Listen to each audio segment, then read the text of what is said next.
Hello, and welcome to 5 to 1, a minute-to-minute podcast review of Zack Snyder's director's cut of the Justice League. I'm Harry Slack, and with me as always is my longtime associate, Ben Smolin. Ben, how are you today? How are you? I'm doing really well. You said you would never ask again, and you keep asking. How are you? I'm doing well. You're an inconsistent man. For new listeners, I will direct you to our episode entitled What's All This Then, if you want to know more about what's going on here. For longtime listeners, we have a fan favorite segment with its own intro music. I'll play it now. Marriage. This is the part of the show where I, a single man, ask Ben, a married man, about some of the intricacies of marriage. Yeah, we've done marriage before. Okay. Today's question that I have about marriage is, so what do you live together? We do. We share a home. Where do you fart? Oh my God, Harry! Wherever I want, whenever I want. Oh my! That's all the time we have for marriage. Marriage. With that out of the way, Ben and I have just watched minute 69 of the Mr. Snyder cut of Justice League, which is not the film's true title, but rather a lighthearted moniker we use to save some time here and there. I want the audience to know that Harry is laughing to himself right now just because he said 69. No. The marriage one always makes me giggle. Okay, great. Ben, what'd you think of the minute? So Wonder Woman explains to Bruce Wayne that the evils are back and they're trying to get the boxes again, the cyborg boxes. Mm-hmm. And Bruce is like, all right, let's do this. We need to get the others. Uh-huh. And Wonder Woman is like, they said the Age of Heroes would never come again. And my question to that is, who said that and why?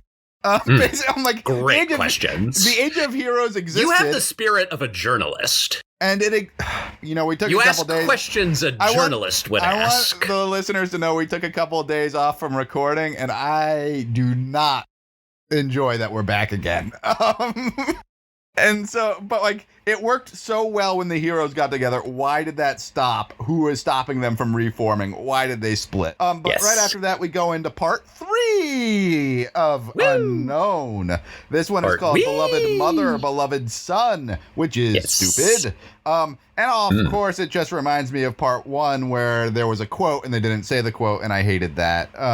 Yes. And then part 3 ends with a visual joke, which I actually like, is that they're on the highway and they pass a sign that's like entering Central City, reduce speed. But we're about to meet the Flash and he's not going anywhere slowly. So that's a good little bit. And then I guess like my big takeaway is like, I'm not sure that death itself scares me, but what I really don't like about it is that, like, no matter how long or serious the illness is, there is going to be a microsecond where your body transitions from being a body into a corpse. And that is what I find really terrifying. Like, if you were to tell me that upon dying, like the second I die, my body would just disintegrate into molecules, I would be so much more comfortable with it than the idea of, like, turning into a corpse and being left as an empty vessel, I guess. And that's what I find so upsetting about death, I think, is that, like, it's not the permanence of it, but it's the idea of my body, the purpose of my body ceases to exist, but my body remains. And, like, and that I find to, like, that's what gets me about death. You know what I mean? Sort of.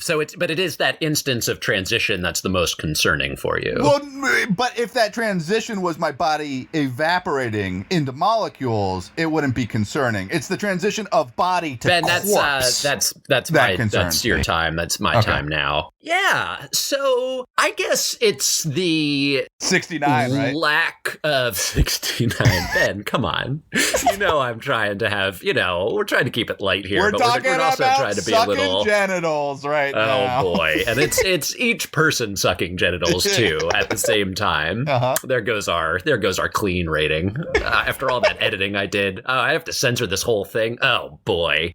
No, I guess my concern is, like, I can't fathom oblivion. Like, things that terror me, You're just going to continue with my death rant. Okay. Well, the only thing I wrote down for notes was reduce speed. Uh-oh. And I already covered that in your part of the thing. So it is just like the things that terrify me. I've been watching a lot of David Lynch. I've been rewatching Twin Peaks. And what scares me about it is the unknown, Because, like, what he's good at is making mysterious things where, like, somebody will look off camera and it terrifies you because you don't get to see what they're seeing. Sure. It's a cheap trick, but it works because it's like so much of our life, and when we're comforted, it's because we know where we are, our position in the universe. So I understand what you're saying about that. I guess my simple response would be that, like, if I die, and just going, like, hammering down what I was saying, that, like, if I died and upon death, my body was returned to molecules, and like my corpse, like my body ceased to be a body.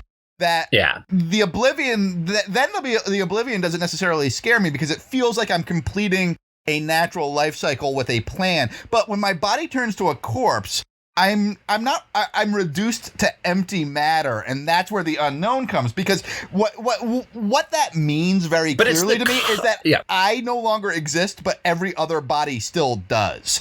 And if I returned to nothingness, which is like the molecules, so it feels like a very more natural progression of, like, there's a purpose behind this. Sure. Now, you and I off mic have talked about this before, which is that I would like my remains to be mulched in that way, because, like, apparently burying bodies doesn't actually put nutrients back into the earth. You have to be a little bit chemically aided to be mulched, and that's what I would like to do with my material body. Yeah. But the thing I'm worried about more is the death of consciousness. Like, I care less about... And Harry, and like that, the consciousness of this pod ends. That went so fast, just like the Flash. That's all the time we have for reviews today. If you enjoyed this podcast, please take the time to subscribe, rate, review, or otherwise support this project. If you're looking for a way to enhance this podcast experience, feel free to watch along with us on your own. Just be sure to avoid spoilers by not skipping ahead. Please join us next time when we'll be reviewing minute 69+1 of 242 of Zack Snyder's director's cut of the Justice League, or as we sometimes call it, the Mr. Snyder cut of Justice League Mutual Oral. Goodbye.